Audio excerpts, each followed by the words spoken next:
Little Jordan's voice cuts through the chaos on Flight 1867. "That's discrimination under Title VI, sir," he declares, staring down the airline executive. The entire cabin freezes. No one expected legal expertise from an 8-year-old in dinosaur sneakers, especially not the man who just tried to have his mother removed. Where are you watching from today? If this story already has your attention, hit that like button and subscribe right now. You won't believe how this brave little boy with an extraordinary mind stands up to injustice at 30,000 feet. Can one child's knowledge really change an entire airline's policies? Let's find out. The morning sun filtered through the curtains of the Williams apartment in Chicago's South Side, casting a golden glow across Jordan's collection of law books. At just 8 years old, Jordan Williams was unlike most children his age. While others collected action figures or sports cards, Jordan accumulated knowledge with the same enthusiasm, particularly about law and justice. "Jordan, honey, are you packed? We need to leave in 30 minutes. Dr. Amara Williams called from the kitchen, where she was reviewing her presentation notes one final time. "Almost done, Mom," Jordan replied, carefully placing his grandfather's old leather-bound book of constitutional law into his backpack. It was his most prized possession. Dr. Amara Williams was one of the nation's leading neurosurgeons, scheduled to present groundbreaking research on neural regeneration techniques at a prestigious medical conference in Boston.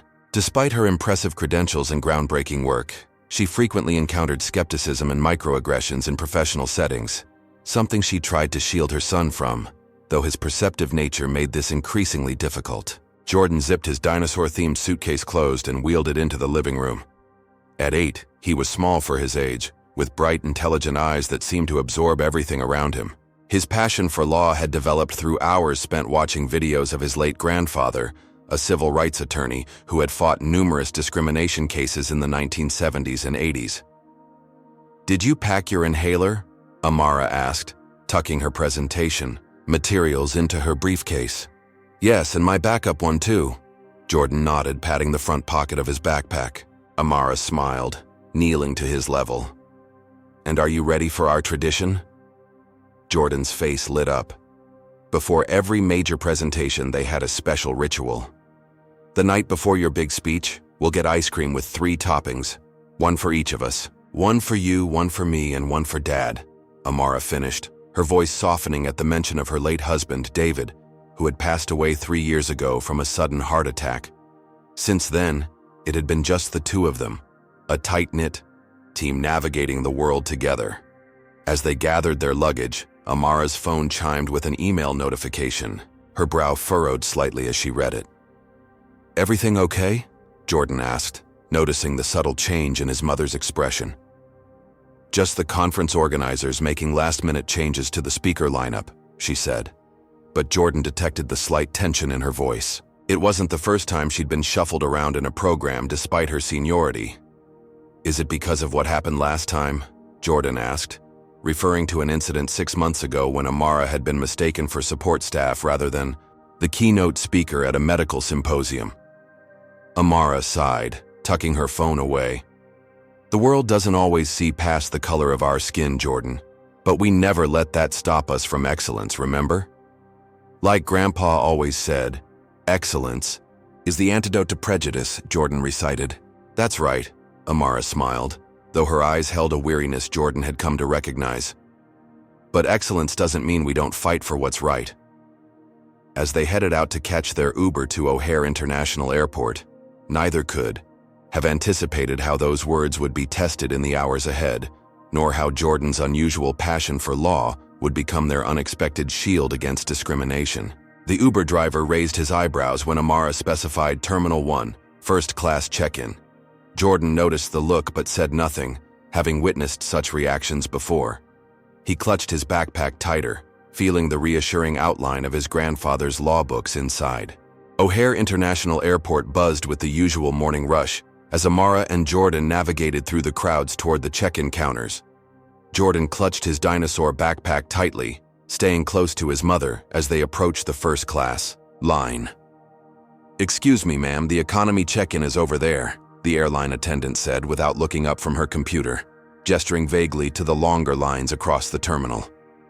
"We're flying first class," Amara responded calmly, sliding her identification and confirmation details across the counter. The attendant looked up, poorly concealing her surprise. "Oh, I see." She examined Amara's ID with unusual scrutiny, glancing between the photo and Amara's face multiple times. "And you said this child is traveling with you?" "My son, yes," Amara replied, placing a protective hand on Jordan's shoulder. Jordan observed the interaction with quiet intensity, noting how the attendant had not questioned the White family ahead of them with the same level of suspicion. He'd seen this before: the subtle shift in treatment, the extra verification required, the implicit suggestion that they didn't belong in first class. After finally receiving their boarding passes, they proceeded to security. The TSA checkpoint revealed another layer of disparity. Amara was pulled aside for a random secondary screening, while Jordan watched nervously, noting that none of the white passengers in business attire received the same treatment. "Hands out to the side, please," the TSA agent instructed Amara, conducting a thorough pat-down. Jordan's eyes darted to other travelers passing through the scanner without additional screening. He remembered his grandfather's voice from the old courtroom videos. "Document the pattern. One incident is an anomaly. A pattern reveals intent." When they finally reached their gate, Jordan's keen observation continued. The waiting area was filled with business travelers, predominantly white men in suits. Several glanced up as Amara and Jordan took seats near the boarding area, their expressions ranging from neutral to mildly surprised. "Gate 14, boarding 4, Flight 1867 to Boston will begin shortly. We'll start with our premium and first-class passengers," the gate agent announced. As they waited, Jordan noticed a man in an expensive suit watching them with undisguised disapproval. Richard Carlson, as Jordan would later learn, was a senior executive for the airline. In his 50s, with silver-streaked hair and an air of entitlement. He spoke loudly into his phone about maintaining standards, while glancing pointedly in their direction. When pre-boarding was announced for families with small children and those needing assistance, Jordan and Amara remained seated, waiting for the first-class call. A flight attendant approached them. "Would you like to board now? Families with children can go ahead," she said with a smile that didn't quite reach her eyes. "We'll wait for first class, thank you," Amara replied politely. The attendant's smile faltered. "Oh, I see." When first-class boarding was finally announced, Amara and Jordan approached the gate. The agent checked their boarding passes with visible surprise. "These are first-class tickets," she stated rather than asked, examining the passes again. "Yes, they are," Amara confirmed, her patience wearing thin though her voice remained steady. Behind them, Jordan heard Carlson's annoyed huff. When does everyone get priority boarding?" he muttered loudly enough to be heard. As they proceeded down the jetway, Jordan felt a growing knot of anxiety in his stomach. He'd witnessed these subtle aggressions before, but something about Carlson's demeanor suggested more trouble ahead. Jordan clutched his backpack tighter, feeling the outline of his grandfather's legal books inside. Little did he know how soon he would need that knowledge. On the jetway, they passed a flight attendant named Sandra Chen, who offered them a genuine smile. Jordan noticed her name tag and the small pin on her uniform lapel, a subtle equality symbol. In the brief moment their eyes met, Jordan sensed an ally. Another passenger, an older white man with glasses and a tweed jacket whom Jordan would later learn was Professor Harold Whitman, observed the interactions with a thoughtful expression. Initially, his gaze held the same judgment Jordan had grown accustomed to seeing, but as he witnessed the pattern of treatment, something in his expression shifted to curious observation. Jordan took a deep breath as they approached the aircraft door. He'd been looking forward to this trip to Boston, to their ice cream tradition before his mother's big presentation. Now, he felt the familiar weight of having to prove they belonged, in spaces others assumed weren't meant for them. "It'll be okay, Mom," he whispered, squeezing her hand. Amara smiled down at him, her eyes reflecting both love and a sadness that no mother wanted her child to understand so young. "I know it. Will, my little lawyer. I know it will." Neither of them realized just how prophetic Jordan's nickname would prove to be. Have you ever witnessed someone being treated unfairly just because of their appearance? Comment number 1 if you've ever experienced discrimination while traveling, or number 2 if you've seen it happen to someone else. Don't forget to hit that like button if you believe everyone deserves equal treatment regardless of their skin color. The first-class cabin of Flight 1867 was a picture of luxury. Wide leather seats, ample legroom, and attentive service. Or at least that was the experience promised to all first-class passengers. For Jordan and Amara Williams, reality quickly proved different. Seats 2A and 2B, Amara confirmed, finding their assigned places and helping Jordan store his backpack under the seat in front of him. They had barely settled when flight attendant Brenda Miller approached them, her smile tight and professional. "May I see your boarding passes again?" she asked, holding out her hand. Amara produced them without comment, though Jordan noticed his mother's jaw tighten slightly. It was the third time their tickets had been verified since entering the airport. Brenda examined the passes with unusual scrutiny. "These seats are usually reserved for our platinum members," she commented. "We purchased first-class tickets," Amara replied evenly. "The seat assignments were confirmed last week." Brenda nodded curtly and moved on without another word. Jordan observed her interactions with other first-class passengers, all white, noting that she didn't request to see anyone else's boarding passes again. "Mom," Jordan whispered. "She didn't check anyone else's tickets." "I know, sweetheart," Amara murmured. "Just focus on your book, okay?" Jordan pulled out his copy of Children's Introduction to American Law, but his attention remained on the cabin around them. He was developing what his grandfather had called documentation mode, mentally recording every interaction, every discrepancy in treatment. The cabin continued to fill, business travelers stowing laptops and settling in for the 2-hour flight to Boston. A few curious glances came their way, but most passengers were absorbed in their own routines. Jordan counted 7 other passengers, in first class, none of whom were black. The relative calm was shattered when Richard Carlson boarded, his imposing presence filling the aisle as he located his seat, 3C, directly behind Amara. "There must be some mistake," he announced loudly, looking at his boarding pass and then at Jordan and Amara. "I always have the second-row window seat." Brenda Miller hurried over. "Is there a problem, Mr. Carlson?" "I seem to have been assigned the wrong seat," he stated, though he was clearly looking at Jordan and Amara rather than his boarding pass. "Let me check, sir," Brenda replied, examining his ticket. "You're in 3C today, which is a window seat in the 3rd row." "That's unacceptable," Carlson said. "There must be a system error. I'm Executive Platinum and always sit in 2A or 2B. Jordan felt his mother tense beside him. They were sitting in 2A and 2B. "I'm sorry for the inconvenience, Mr. Carlson," Brenda said, her tone dramatically different from how she'd addressed Amara. "Unfortunately, those seats have been assigned already." Carlson's gaze bore into them. "To whom? I don't recognize them as regular first-class passengers." The implication was clear.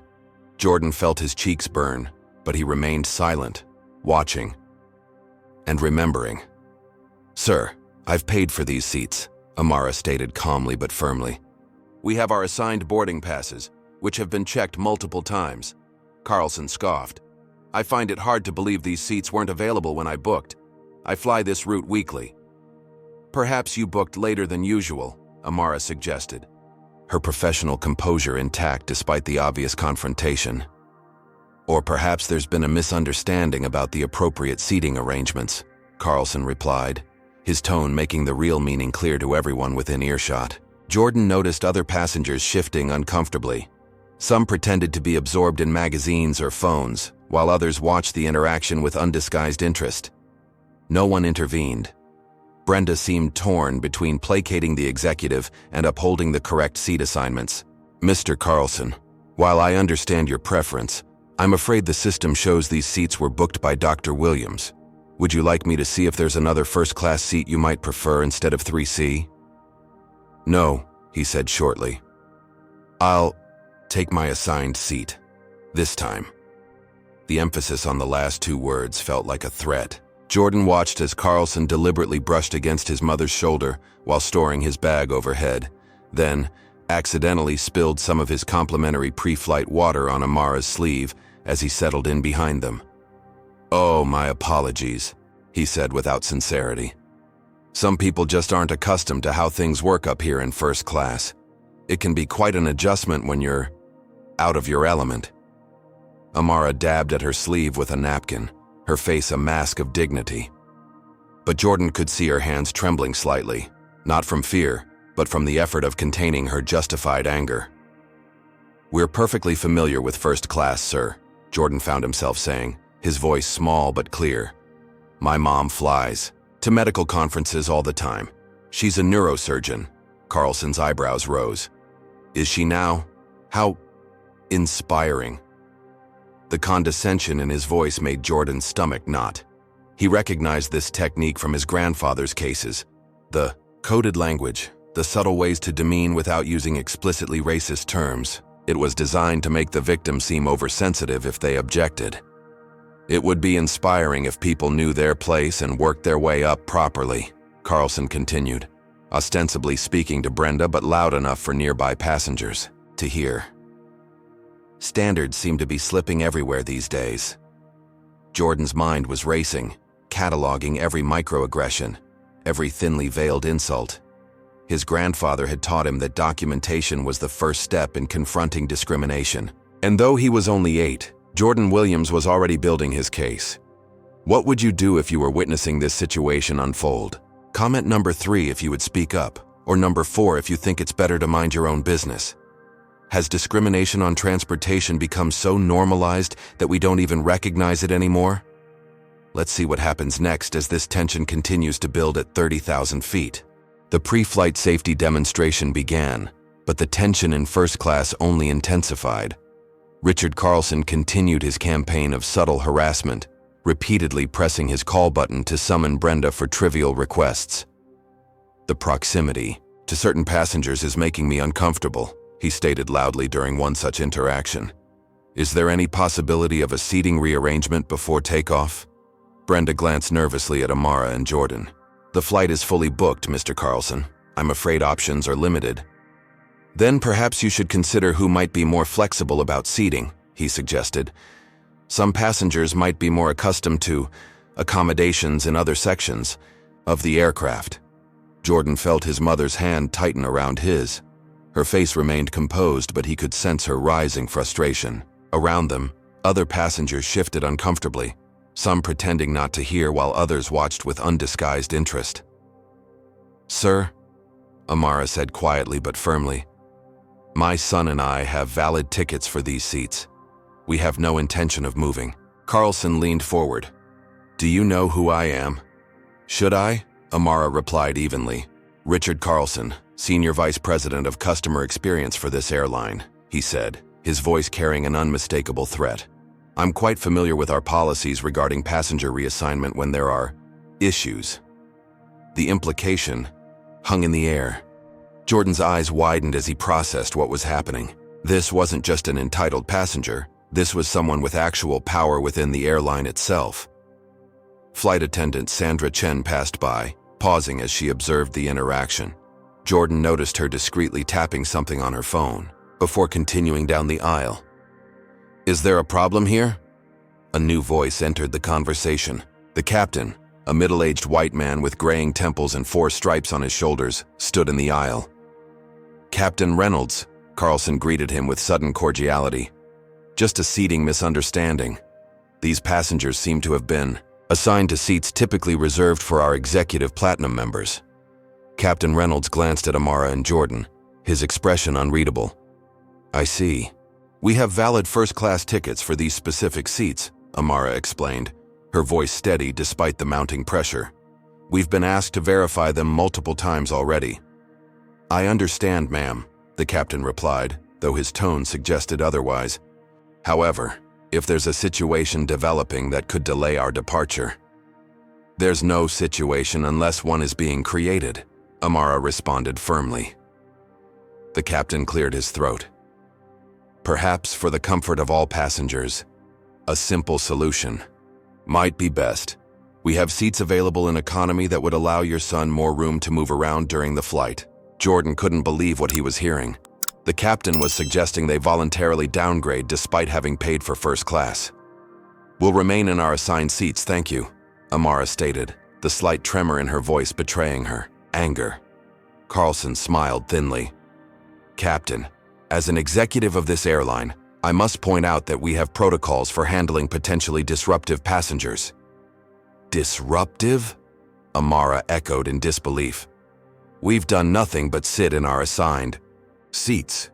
Your tone and unwillingness to cooperate with crew requests could be interpreted as disruptive behavior," Carlson replied smoothly. Jordan looked around the cabin, taking in the expressions of the other passengers. Some looked uncomfortable. Others pretended to be absorbed in magazines or phones, deliberately avoiding eye contact. Only Sandra, standing at the back of the first-class cabin, showed any sign of concern, her brow furrowed as she watched the scene unfold. "If you continue to create a disturbance," Carlson continued, "we have every right to remove you from this flight." "For sitting in our assigned seats?" Amara asked incredulously. "For creating a hostile environment that impacts the comfort and safety of other passengers," Carlson clarified with false reasonableness. Captain Reynolds nodded. "Ma'am, I'd strongly advise considering the alternative seating option. Once we're airborne, moving becomes more complicated." Jordan felt a cold knot of fear forming in his stomach. They were being singled out, pressured to give up what they had rightfully purchased, all because they didn't fit someone's idea of who belonged in first class. "This is wrong," he whispered to his mother. "I know, baby," she whispered back, "but sometimes we have to pick our battles." For a moment, Jordan thought his mother might acquiesce, might agree to move rather than continue this humiliating confrontation. The realization sent a surge of injustice through him. He remembered his grandfather's words. "Justice doesn't come to those who wait quietly. It comes to those who stand firmly and speak truth to power." Before Amara could respond to the captain, Carlson pressed his advantage. "Captain, I believe security protocols would suggest these passengers should be removed before takeoff. Their continued resistance to crew instructions presents a potential risk." The captain hesitated, looking between the airline executive and the mother and son. "I'll have to call security to assess the situation," he finally said. Jordan watched in horror as Captain Reynolds signaled to Brenda, who picked up the cabin phone. Around them, other passengers began to whisper. Someone muttered, "This doesn't seem right." Another replied, "Not our business." Sandra caught Jordan's eye and discreetly showed him her phone screen. She was still recording. Jordan realized she was documenting everything, creating evidence. A small flame of hope kindled within him. Professor Whitman, seated across the aisle, finally spoke up. "Excuse me, Captain, but I've been observing this situation, and I must say I'm troubled by what appears to be differential treatment." "Sir, please stay out of this," Captain Reynolds replied. "This is a matter between the crew and these specific passengers." "Actually," Professor Whitman continued, adjusting his glasses, "as a law professor specializing in civil rights, I find this entire interaction problematic from a legal standpoint." Carlson's expression darkened. "Professor, with all due respect, the airline has clear policies about passenger management, and federal law has clear statutes about discrimination in public accommodations," Professor Whitman countered. Jordan's eyes widened. The professor was saying exactly what he had been thinking. His hand moved to his backpack, fingers brushing against his grandfather's legal books. The cabin fell silent as two security officers boarded the plane, moving purposefully toward their seats. Jordan saw his mother's face pale slightly, though her expression remained dignified. "Mom," he whispered urgently. "Grandpa's books. I know what they're doing wrong." Amara glanced down at him, surprise mingling with concern. "Jordan, this isn't the time for— These passengers need to deplane immediately," Carlson announced with satisfaction as the security officers reached their row. Jordan looked up at the imposing figures of the security personnel, then at his mother's face, and finally at Carlson's smug expression. In that moment, something crystallized within him, a clarity of purpose that overcame his fear. He reached into his backpack and pulled out his grandfather's worn copy of Federal Transportation, Law and Civil Rights. The security officers paused, confusion crossing their faces at the sight of the small boy with the large legal tome. "Before you do anything," Jordan said, his voice small but steady, "you should know that what's happening here is illegal under multiple federal statutes." The first-class cabin went completely silent. "Excuse me?" one of the security officers asked, clearly taken aback by Jordan's statement. Jordan took a deep breath, channeling his grandfather's courtroom confidence. "What's happening here is discrimination in public transportation, which violates Title VI of the Civil Rights Act and Department of Transportation regulations." The officer exchanged a perplexed look with his colleague.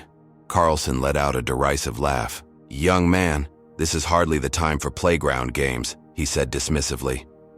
"This isn't a game, sir," Jordan replied, opening his book to a bookmarked page. "Under 49 U.S.C., Section 4127, air carriers may not subject any person to discrimination on the basis of race, color, national origin, religion, sex, or ancestry." The cabin fell silent. Even Carlson appeared momentarily speechless. "Furthermore," Jordan continued, his voice growing stronger, "Title 14 of the Code of Federal Regulations, specifically Part 399, prohibits unfair and deceptive practices by airlines, including discriminatory application of policies." Captain Reynolds stepped forward, clearly uncomfortable. "Son, I appreciate your enthusiasm, but security matters are for adults to handle." "Age doesn't invalidate facts, Captain," Jordan responded.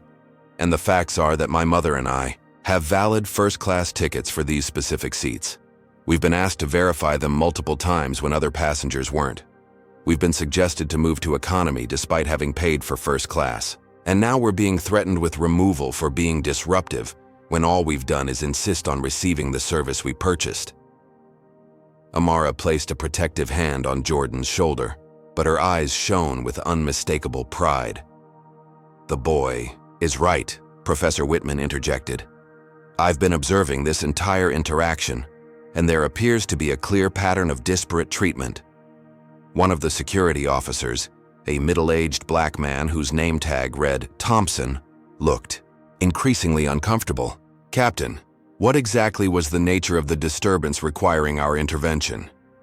Before Captain Reynolds could answer, Carlson cut in.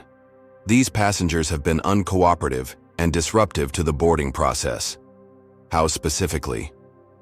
Officer Thompson asked, his professional demeanor masking what Jordan suspected was growing skepticism. "They've refused reasonable crew requests to relocate," Carlson stated. "Is it standard airline policy to ask first-class passengers with assigned seats to relocate to economy?" Officer Thompson questioned. "When necessary for operational reasons," Carlson began. "What operational reasons?" Jordan interrupted, emboldened by the officer's line of questioning. "Our seats weren't double-booked.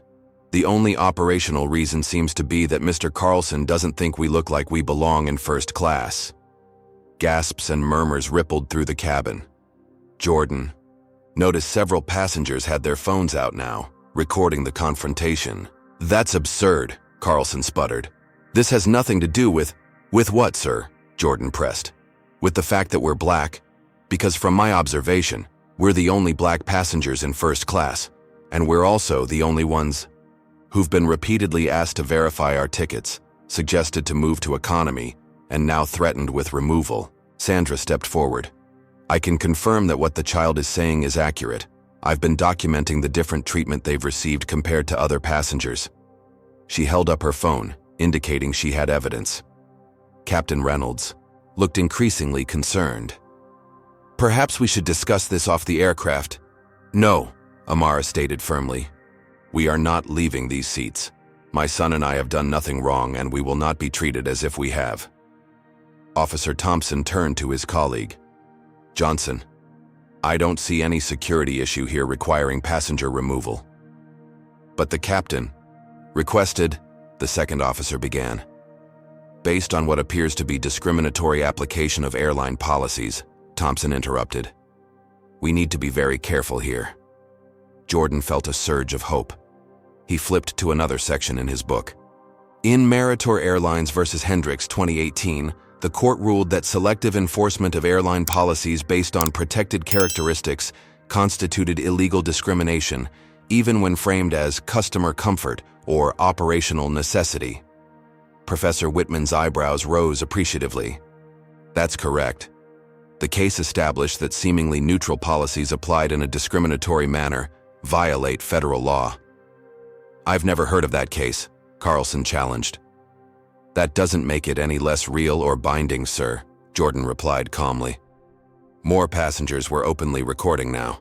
Jordan noticed a woman in business attire nodding approvingly, while a man near the front muttered, "Kid knows his stuff." "This is ridiculous," Carlson declared. "I'm a senior executive of this airline." "Which makes your actions even more concerning," Jordan noted, "because that suggests this discrimination might be systemic rather than isolated." Officer Thompson turned to Captain Reynolds. "Captain, I don't see any legitimate security concern here. These passengers have valid tickets for their assigned seats and have not engaged in any behavior that threatens flight safety." "Captain," Reynolds looked torn, glancing between Carlson and the growing number of passengers recording the interaction. "Perhaps we've had a misunderstanding." "There's no misunderstanding," Amara stated clearly. "My son and I have been singled out for differential treatment from the moment we arrived at the airport. The only question is whether this airline intends to compound that discrimination by removing us from a flight we've paid for, in seats we've been assigned." Jordan watched as the captain's resolve visibly weakened. The calculations were clear. On his face, the potential viral disaster if they forcibly removed a black mother and her eloquent 8-year-old son versus disappointing one executive, even a senior one. "Security will not be removing any passengers at this time," Captain Reynolds finally announced. "Mr. Carlson, I suggest we continue this discussion after we reach Boston." Carlson's face flushed with anger. "This is outrageous. I'll have your job for this, Reynolds." "That threat could be construed as creating a hostile work environment," Jordan noted innocently, "which is also against federal labor laws." A few passengers actually chuckled at this, breaking the tension slightly. Carlson glared at Jordan with undisguised hostility. "You've made a serious mistake today, boy," he said in a low voice. "No, sir," Jordan replied, meeting his gaze steadily. "You did, when you assumed we wouldn't know our rights." The security officers retreated down the aisle. Captain Reynolds returned to the cockpit without another word. Brenda Miller stood frozen, in obvious discomfort, while Sandra gave Jordan a subtle thumbs up from the galley. As the immediate crisis diffused, Jordan felt the adrenaline drain from his body, leaving him shaky and exhausted. Amara pulled him into a tight hug. "My brilliant, brave boy," she whispered, her voice thick with emotion. "Grandpa would be so proud." Jordan leaned into his mother's embrace, but his mind was already racing ahead. The confrontation might be paused, but he knew it wasn't over. Carlson's expression promised retribution, and the flight to Boston still stretched ahead of them. What he didn't yet realize was that while he'd been focused on defending their rights, dozens of phones had been capturing every word, every citation, every moment of his extraordinary stand against discrimination. Even as the plane prepared for takeoff, the first videos were already being uploaded, shared, and spreading across social media like wildfire. Have you ever witnessed a moment when someone small stood up to someone powerful? Comment number 1, if you believe an 8-year-old could really make a difference in fighting discrimination. Or number 2, if you think adults should be the ones handling these situations. Remember to hit that like button if you're inspired by Jordan's courage. As Flight 1867 reached cruising altitude, the first-class cabin remained unusually quiet. The confrontation had left a palpable tension in the air, but something else was happening too, something Jordan and Amara weren't yet aware of. "Mom," Jordan whispered, "my tablet says the plane has Wi-Fi. Can I use it?" Amara nodded, still processing the intensity of what had just occurred. "Just for a little while. You should rest soon." Jordan pulled out his tablet, but instead of opening his usual games, he navigated to a legal research database his grandfather had subscribed him to as a birthday gift. If Carlson was planning another move, Jordan wanted to be prepared. Meanwhile, Throughout the cabin and extending into economy class, passengers were sharing videos of the confrontation. The hashtag #LittleLawyer was already trending on multiple platforms, with clips showing Jordan calmly citing transportation law while facing down airline security. The way he quoted that case, a passenger in 4D murmured to his seatmate, "My son is 12 and can barely remember his multiplication tables." In seat 5A, a woman was furiously typing on her phone. "Just witnessed the most incredible thing on my flight to Boston. An 8-year-old black boy just schooled an airline exec on discrimination law. Videos coming as soon as we land." Little lawyer.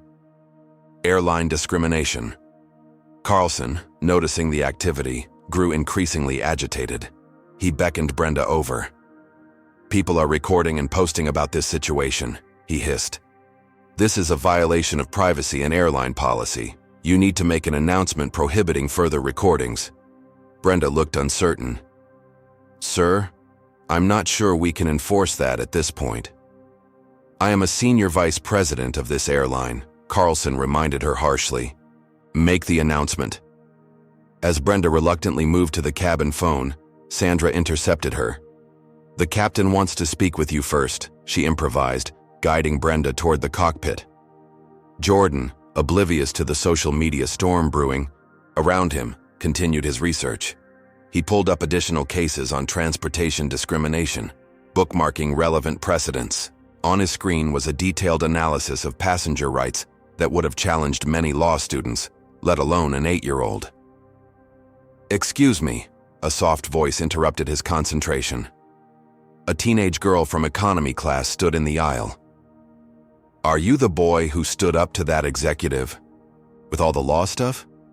Jordan looked up, confused by the question. "Yes?" The girl's eyes widened. "That's so cool. Everyone in economy is talking about it. My mom's a civil rights attorney, and she said you cited cases she uses in court." Before Jordan could respond, Carlson interjected. "Return to your seat immediately, young lady. Moving between cabins during flight is against regulations." "Actually," Jordan said, looking up from his tablet, "FAA regulations permit passengers to move about the cabin when the seatbelt sign is off, which it currently is. The only restriction is against congregating near exits or galleys, which we aren't." The girl suppressed a smile as Carlson's face darkened further. "Your continued disruption of this flight is being documented," Carlson warned. "I'm building a case for your removal upon landing." "Are you?" Jordan asked innocently. "Because I'm pretty sure that could constitute retaliatory action under federal transportation anti-discrimination provisions, especially since multiple witnesses have documented the original discriminatory behavior." As if to emphasize his point, several more passengers held up their phones, clearly recording. Carlson realized with growing horror that his every word was potentially being captured and shared. "This child is manipulating the situation," he declared to the cabin at large. "I'm being painted as some sort of villain when I was simply trying to maintain our airline's high standards." "Standards that apparently don't include black passengers in first class?" Professor Whitman inquired pointedly from across the aisle. "This has nothing to do with race," Carlson insisted, his voice rising. "This is about protocol and respect for airline authority. Disparate enforcement of protocols based on race is literally the definition of institutional discrimination," Jordan noted, swiping to a relevant section on his tablet. "As established in Thompson v. Northwest Airlines 2017, where the court found that—" "Enough!" Carlson snapped. "I don't need legal lectures from a child." "Maybe not," Sandra interjected, returning from the cockpit. "But the captain just informed me that airline headquarters does. Apparently, videos of this incident have already reached our executive offices." For the first time, Jordan realized the true scope of what was happening. He looked around, noticing the numerous passengers recording or typing on their phones. His private stand for justice had become very public indeed. Amara leaned over, whispering, "Jordan, your grandfather always said that when fighting for what's right, it's important to remain dignified. Remember that." Jordan nodded, processing this advice. Despite the growing audience, this wasn't about performing or humiliating Carlson. It was about standing firm against injustice. "Mr. Carlson," he said, his voice measured, "I don't want to embarrass you or the airline. I just want my mom and me to be treated the same as everyone else." The simple statement, delivered with a child's straightforward sincerity, seemed to affect the cabin more powerfully than all his legal citations. Several passengers nodded in agreement. "This is all very touching," Carlson said sarcastically, "but you don't understand the complexities of airline operations or customer service standards." "I understand that Federal Aviation Regulation 121.5586 prohibits discrimination in seating assignments," Jordan replied.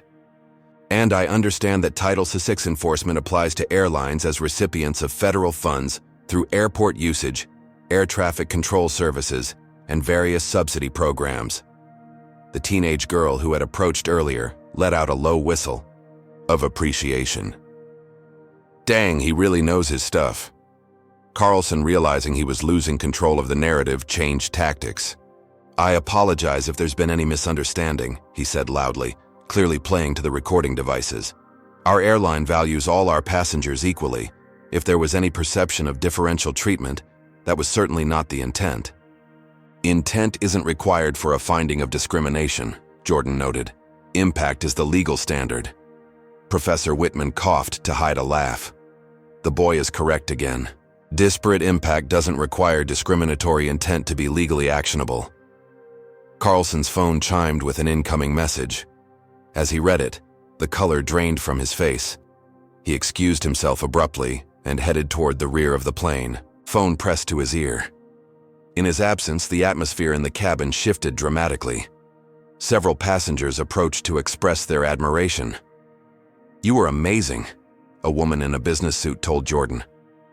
"I'm an attorney with 20 years of experience, and I couldn't have cited those regulations so accurately under pressure." "Where did you learn all that?"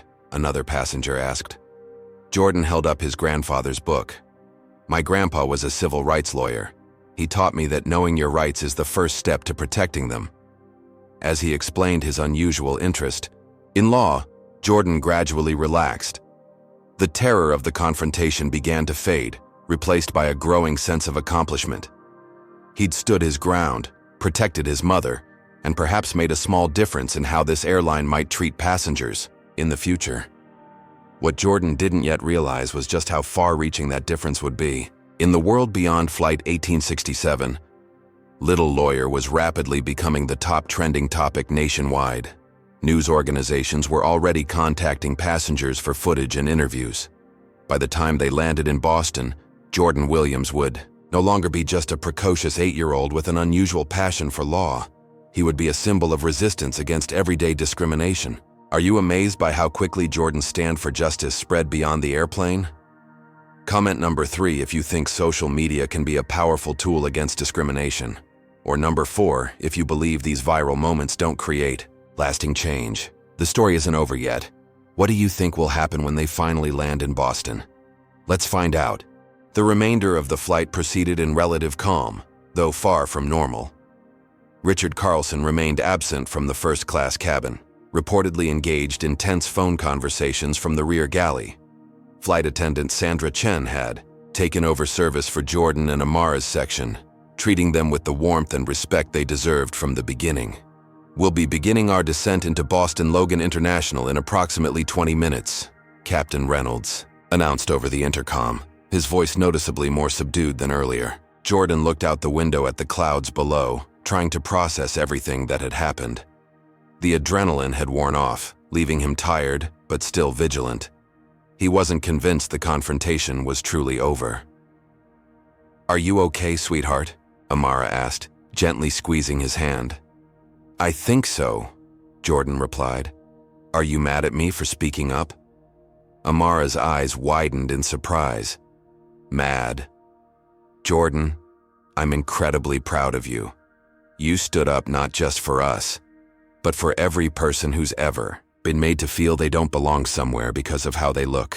Before Jordan could respond, Sandra approached their seats with a tablet in hand. "I thought you might want to see this," she said quietly, passing the device to Amara. "It's happening on all the major social platforms." Amara took the tablet. Jordan leaning over to see. The screen showed a social media feed filled with clips from their confrontation, all tagged with the "brought your little lawyer." One video had already accumulated over 2 million views in just the short time they'd been in the air. "This is overwhelming," Amara murmured, scrolling through the comments. "Little man dropped more legal knowledge than my entire first year of law school," read one comment. "That airline exec picked the wrong kid to mess with," declared another. Jordan felt a strange mixture of pride and anxiety. He hadn't intended to become an internet sensation. He'd simply been defending his mother using the knowledge his grandfather had instilled in him. "There's more," Sandra said, her voice lowering further. "The airline's senior management has been in crisis meetings since the videos started circulating. They're concerned about potential lawsuits and public relations damage." As if on cue, the cabin phone rang. Brenda answered it, her eyes widening as she listened to whoever was on the other end. After a moment, she approached their row. "Dr. Williams," she said, her previously dismissive tone replaced with careful respect. "The chief operating officer of the airline would like to speak with you upon landing. They've arranged a private meeting in the airport's executive lounge." Jordan exchanged a glance with his mother. This was an unexpected development. "Thank you," Amara replied neutrally. "We'll consider it." As Brenda walked away, Professor Whitman leaned across the aisle. "If I may offer some advice, Dr. Williams, I'd suggest accepting that meeting. The airline is clearly in damage control mode, which gives you significant leverage." "I'm not interested in leverage," Amara replied. "I just wanted to fly to Boston with my son without being harassed." "I understand," Professor Whitman nodded. "But this situation has clearly resonated with people beyond this aircraft. You have an opportunity to push for systemic changes that could prevent others from experiencing what you did." Jordan considered the professor's words. His grandfather had often said that individual cases could create ripple effects throughout entire systems if handled properly. "Mom," he said thoughtfully, "maybe we should meet with them. Like Grandpa always said, justice for one can become justice for many." Amara studied her son's face, a mixture of pride and concern in her expression. "When did you get so wise?"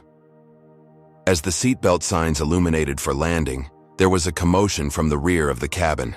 Richard Carlson reappeared, his face ashen, phone clutched in his hand. "Ladies and gentlemen," he announced, his voice stripped of its previous authority, "I want to apologize for any disruption earlier in our journey. There was a misunderstanding regarding seating arrangements." The insincerity of his statement was palpable. Jordan noticed how he avoided looking directly at them, how he failed to acknowledge the discriminatory nature of his actions. "As a goodwill gesture," Carlson continued, "the airline will be offering all passengers on this flight complimentary premium status for 3 months. A few passengers murmured appreciatively, but most continued to regard Carlson with obvious disapproval. Additionally, he added with visible reluctance, "Dr. Williams and her son will be upgraded to our premium global service tier with complimentary first-class travel for the next year." Jordan wasn't impressed by the offer, recognizing it as an attempt to buy silence rather than address the underlying issue. Judging by the expressions of many passengers, they saw through it too. As Carlson finished his announcement and turned to leave, Jordan spoke up one final time. "Mr. Carlson," he called, his voice clear despite his fatigue. "Thank you for the offer, but what would help more than free flights is knowing that other people who look like my mom and me won't face discrimination on your airline in the future." The cabin fell silent. Carlson froze, clearly not expecting to be addressed directly. "That's something the airline takes very seriously," he responded stiffly. "If that were true," Jordan replied quietly, "today wouldn't have happened." Several passengers nodded in agreement. One whispered, "The kid's right."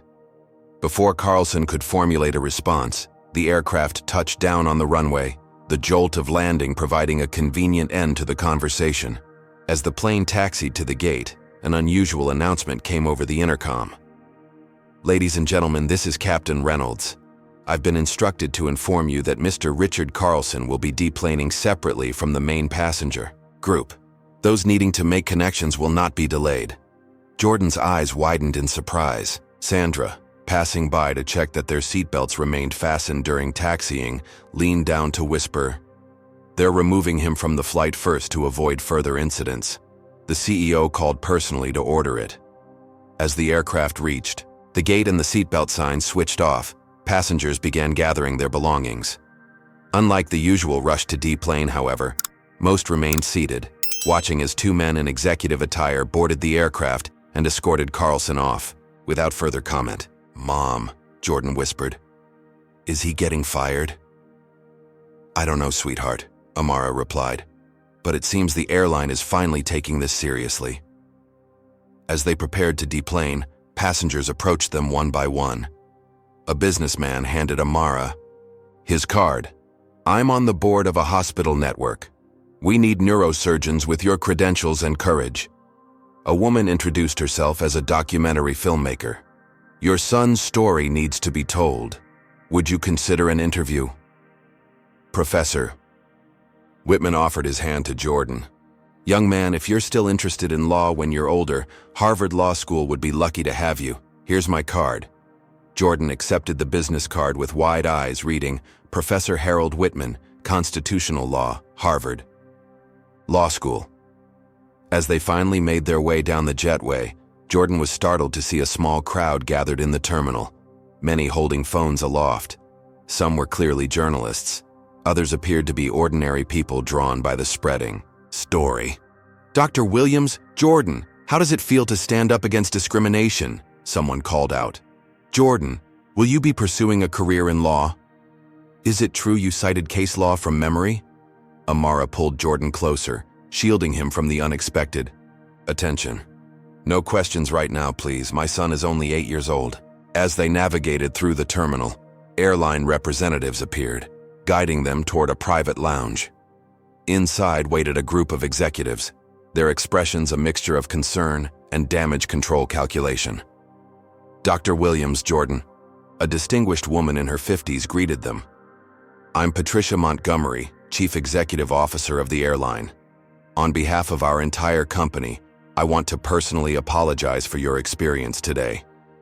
Jordan studied her face, trying to determine her sincerity. Unlike Carlson's perfunctory apology, her expression seemed genuinely troubled. "What happened on that flight should never have occurred," she continued. "It represents a failure of our values and training at multiple levels." "Yet it did happen," Amara replied calmly. "And I suspect it happens to passengers who look like us far more often than your company acknowledges." Patricia nodded soberly.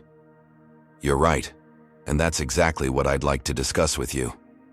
Not just compensation, but meaningful changes to our policies, training, and accountability measures." For the first time since the ordeal began, Jordan felt a glimmer of hope that something positive might emerge from their experience. As the executives outlined their proposed changes, from revised training programs to new reporting systems for discriminatory incidents, he realized that his stand on Flight 1867 might help countless other passengers he would never meet. "There's one more thing," Patricia said, turning directly to Jordan.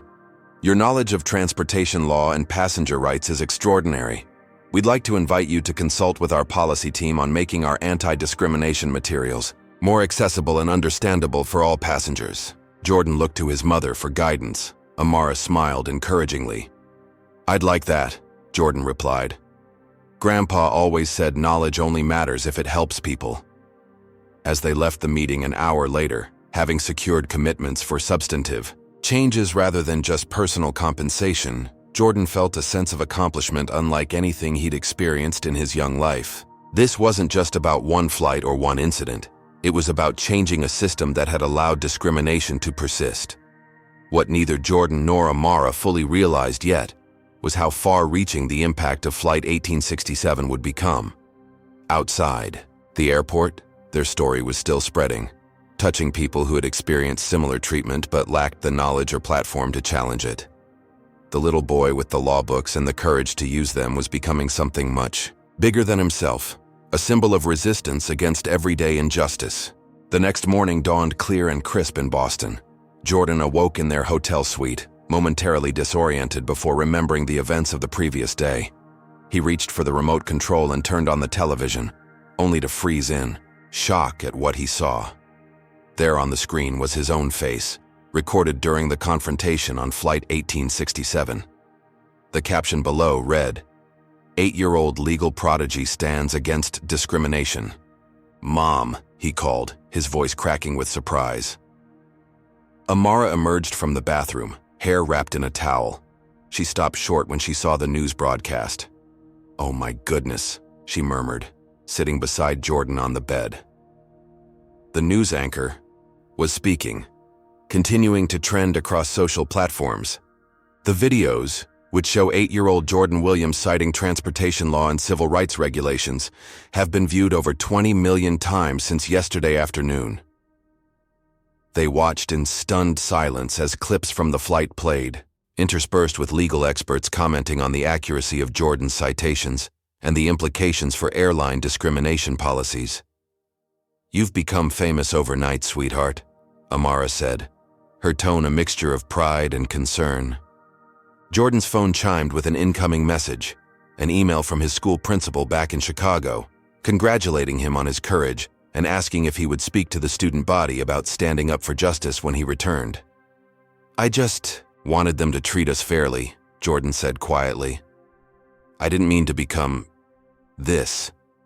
He gestured at the television, where a panel was now discussing the broader implications of discrimination in transportation. "I know," Amara replied, hugging him close. "But sometimes the world needs someone to speak truth, even when that someone is only 8 years old." A knock at their hotel room door interrupted the moment. When Amara answered, she found a hotel staff member with an enormous basket of fruit, flowers, and cards. "Delivery for Jordan Williams," the young woman announced. "And there are several more downstairs." As the morning progressed, the scope of Jordan's sudden fame became increasingly clear. His social media accounts, managed by Amara, had gained hundreds of thousands of followers overnight. Interview requests poured in from major networks and talk shows. Publishers had sent emails inquiring about a potential book deal for a children's guide to legal rights. "We don't have to do any of this," Amara assured Jordan as they prepared for her conference presentation. "Your only job is to be a child." Jordan considered this as he straightened his bow tie in the mirror. "But Grandpa always said that with knowledge comes responsibility. If talking about what happened helps other people stand up for themselves, shouldn't I do it?" Amara studied her son's reflection, seeing the determination in his young face. "Let's get through the conference first, then decide together what feels right." When they arrived at the medical conference, Amara was immediately pulled aside by the organizers. To her surprise, they had adjusted the schedule to give her presentation a more prominent position. Colleagues who had previously been dismissive now approached with newfound respect, though Jordan noticed that some seemed more interested in his viral moment than his mother's groundbreaking research. As Amara prepared to take the stage, Jordan settled into a front row seat, his grandfather's law book open on his lap, more for comfort than study. A tall, distinguished man in a tweed jacket took the seat beside him. "Mind if I join you?" "Professor," Whitman asked. Jordan smiled in recognition. "You're from the plane." "Indeed," the professor nodded. "I've been thinking about your remarkable knowledge of transportation law. Harvard Law School hosts a special summer program for exceptional young people interested in legal studies. It's usually for high school students, but exceptions have been made before." Jordan's eyes widened. "Really?" "Really," Professor Whitman confirmed. "Your understanding of complex legal principles is extraordinary. With proper mentoring, you could become a truly remarkable advocate for justice." Before Jordan could respond, his attention was drawn to the stage, where his mother was being introduced. He felt a surge of pride as the presenter listed her accomplishments and contributions to neurosurgical techniques. This was why they had come to Boston, not for confrontations or viral videos, but for Amara's important work. As Amara delivered her presentation, Jordan noticed how the audience leaned forward, captivated by her expertise and clarity. He realized with a pang that this level of respect should have been automatic, not something his mother had to repeatedly earn despite her credentials. When the presentation concluded to enthusiastic applause, Jordan was the first on his feet, clapping until his hands hurt. In that moment, watching his mother shine in her professional element, he felt a renewed sense of purpose about what had happened on Flight 1867. Their stand wasn't just about one incident. It was about ensuring that people like his brilliant mother could move through the world without constant barriers and challenges based on how they looked. As they left the conference hall, Jordan was surprised to find a small group of children waiting near the exit, some holding copies of news articles about the flight incident. "Are you the little lawyer?" a girl about his age asked, eyes wide with admiration. Jordan nodded, suddenly shy. "I told my dad I want to learn about laws too," she said. "He says knowing your rights is like having a superpower." "My grandpa said the same thing," Jordan replied, smiling. As he signed the articles and took photos with the children, Jordan began to understand the broader impact of what had happened. For these kids, especially the black and brown children among them, he had demonstrated that knowledge could be a form of protection and empowerment. Later that afternoon, as they returned to their hotel, Sandra Chen, the flight attendant who had supported them, texted Amara with an update. Richard Carlson had been placed on administrative leave pending an investigation, and the airline had announced mandatory anti-bias training for all customer-facing staff. "You did that," Amara told Jordan, showing him the message. "Your courage is creating real change." The positive developments, however, were accompanied by darker elements. As Jordan scrolled through messages on his tablet, he encountered hateful comments questioning his abilities, suggesting the incident was staged, or using racial slurs. Amara quickly took the device, blocking the offensive accounts, but the damage was done. "Why are people saying those things?" Jordan asked, his voice small. "They weren't on the plane. They don't know what really happened."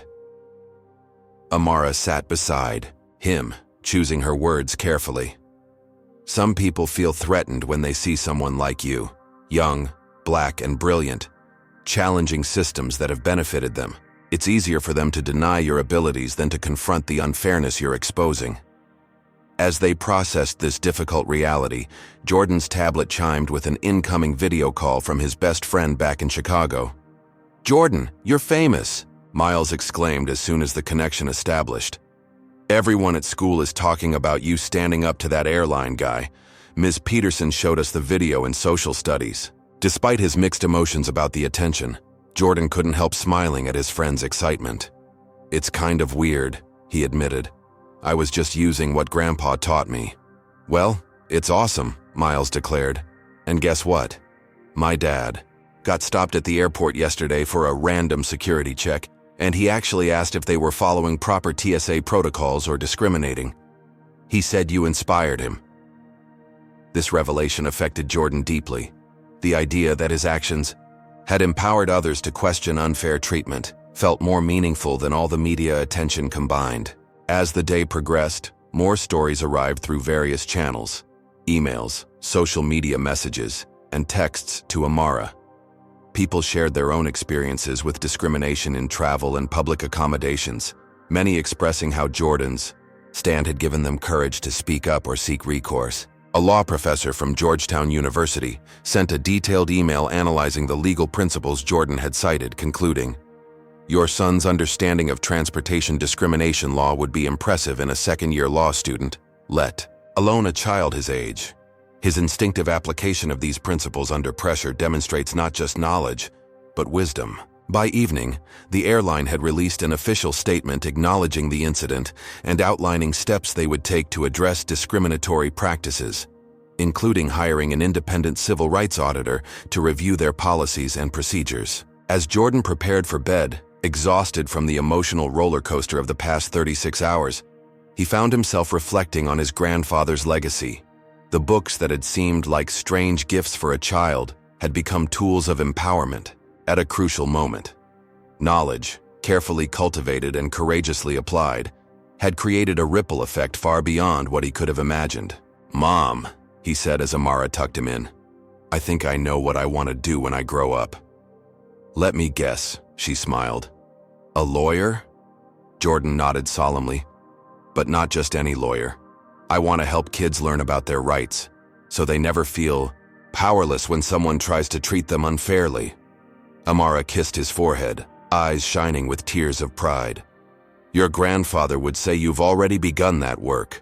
Sleep well, my little lawyer. As Jordan drifted toward sleep, his mind filled not with the viral videos or media attention, but with visions of other children learning their rights, standing tall in the face of injustice, and changing their world one courageous moment at a time. 3 months after the incident on Flight 1867, Jordan sat in an unfamiliar but impressive setting, a congressional hearing room in Washington, D.C. Wearing a perfectly pressed suit that matched his serious expression, he looked remarkably composed for an 8-year-old about to address members of Congress. State your name for the record, please, the committee chairwoman requested. Jordan leaned toward the microphone. Jordan David Williams, ma'am. And you understand you're here to provide testimony regarding discrimination in commercial air travel? Yes, ma'am. I'm here to share my experience and suggest some changes that might help other passengers. The hearing room was packed with legislators, media, and members of the public. In the front row sat Amara, watching her son with a mixture of pride and protective concern.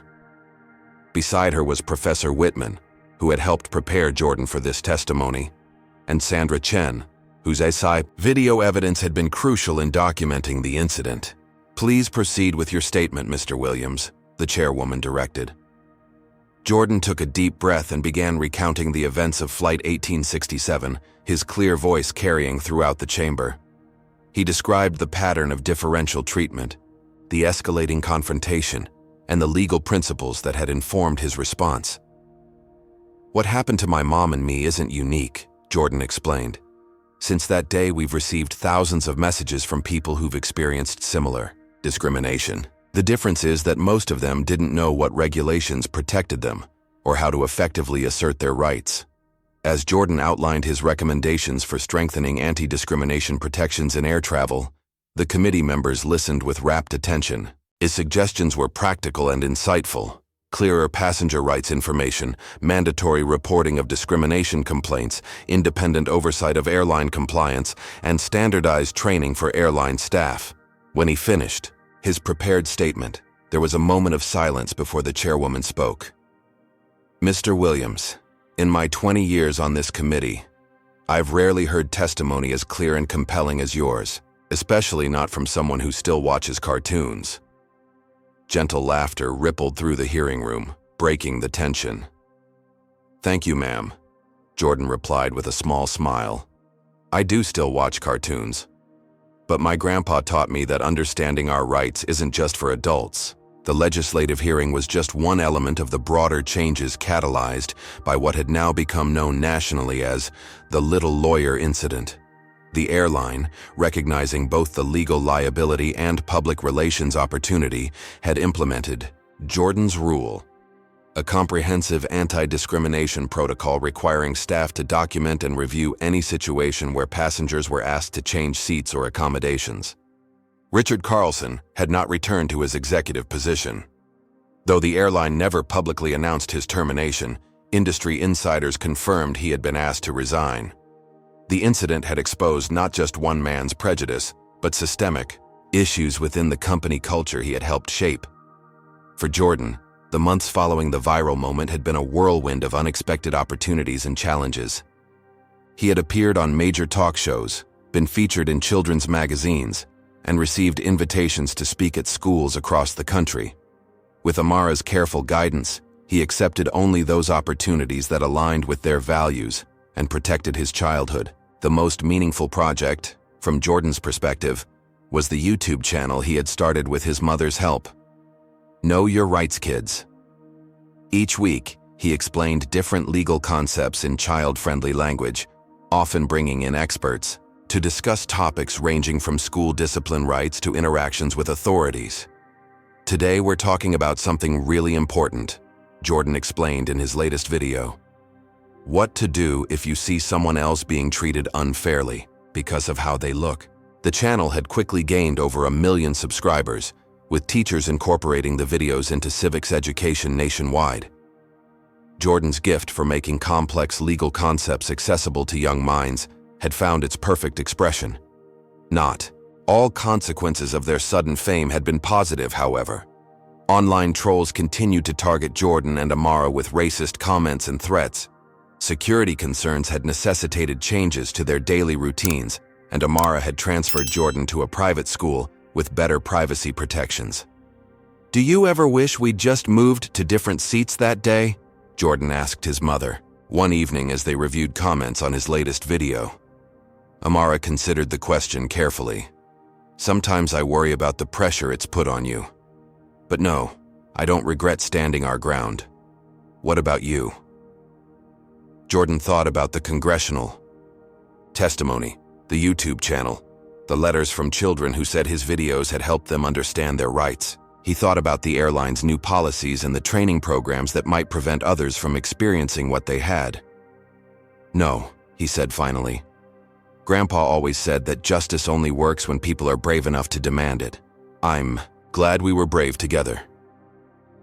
The most significant development came 6 months after the incident, when Amara established the Williams Foundation for Equal Justice, using the settlement funds from their discrimination case against the airline.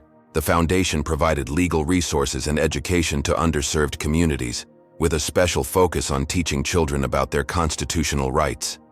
At the foundation's launch event, Jordan unveiled a children's book he had co-authored with a renowned civil rights attorney, The Little Lawyer's Guide to Big Rights. The book explained fundamental legal protections in accessible language, with illustrations showing diverse children standing up for themselves in various situations. "This book is dedicated to my grandpa," Jordan read from the dedication page, his voice steady despite the emotion behind it. "He taught me that knowledge is power, justice is for everyone, and even the smallest voice can change the world when it speaks the truth." As Jordan concluded the reading, the audience rose in a standing ovation. Among them were families who had faced similar discrimination, law students inspired by his example, and even Captain Reynolds from Flight 1867, who had reached out months after the incident to apologize personally and thank Jordan for educating him about his own unconscious biases. Life gradually found a new normal for the Williams family. Amara continued her pioneering neurosurgical work, now with added recognition and respect from colleagues who had previously underestimated her. Jordan balanced his advocacy with the normal activities of childhood: basketball practice, science club, and playdates with friends who treated him as just Jordan, not the little lawyer. On the anniversary of Flight 1867, they boarded another plane, this time heading to Chicago after a speaking engagement. Jordan felt the familiar tightness in his chest as they approached the first-class check-in, memories of that day still fresh despite the months that had passed. "Dr. Williams and Jordan," the gate agent greeted them with a warm smile. "It's an honor to have you flying with us today." As they settled into their first-class seats, Jordan clutched his grandfather's law book, a talisman that had transformed from a curious gift into a symbol of empowerment. A flight attendant approached, and Jordan tensed momentarily before recognizing a friendly face. "I switched my schedule to work this flight when I saw your names on the passenger list," Sandra Chen explained. "I wanted to tell you personally what a difference you've made. Our new training program actually uses the video from that day as a teaching tool." As the plane took off, Jordan gazed out the window at the shrinking landscape below. He thought about how one moment on one flight had cascaded into changes affecting countless passengers he would never meet. He thought about his grandfather's belief that knowledge shared was power multiplied. And he thought about all the children who might face injustice with greater confidence because of what they had learned from his experience. "You okay?" Amara asked, noticing his contemplative expression. Jordan nodded, smiling. "Just thinking about how Grandpa was right. Sometimes the smallest person in the room can have the biggest impact." As Flight 2290 reached cruising altitude, Jordan Williams, son, student, advocate, and yes, little lawyer, opened his notebook and began jotting down ideas for his next video. The work of justice, he was learning, never really ended. But neither did the power of a single voice, armed with knowledge and courage, to change the world one moment at a time. What's your take on Jordan's story? Have you ever witnessed discrimination and wished you had the knowledge to speak up? Comment below with your thoughts. If Jordan's courage inspired you, hit that like button and subscribe to hear more powerful stories of everyday heroes standing up against injustice. Remember, knowledge truly is power, and even the smallest voice can make the biggest difference when speaking truth. Thank you for joining us on this journey, and until next time, keep standing tall for what's right. Jordan's powerful story reminds us that knowledge truly is the most effective weapon against injustice. When faced with discrimination, understanding your legal rights transforms you from victim to advocate. This 8-year-old's extraordinary courage shows us that standing up for what's right requires both preparation and bravery. The story also highlights how discrimination often operates through subtle, deniable actions rather than explicit statements. By recognizing patterns of differential treatment, Jordan was able to name and challenge the injustice happening to his mother and himself. Perhaps most importantly, this story demonstrates how individual courage can create systemic change. 1.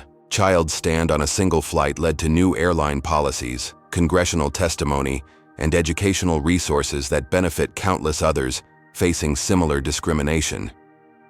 Jordan's example teaches us that we all have a responsibility to learn our rights and speak up when we witness injustice. Age, size, and status don't determine the impact of your voice. Only the truth and courage behind your words matter. His grandfather's wisdom proved true. Justice only works when people are brave enough to demand it. What moments of discrimination have you witnessed or experienced where knowing your rights might have changed the outcome? Comment below and share this story to inspire others to educate themselves about their legal protections. If Jordan's courage moved you, hit that like button and subscribe for more powerful stories of everyday heroes standing against injustice. Thank you for joining us in celebrating those who transform knowledge into action and make our world more just for everyone.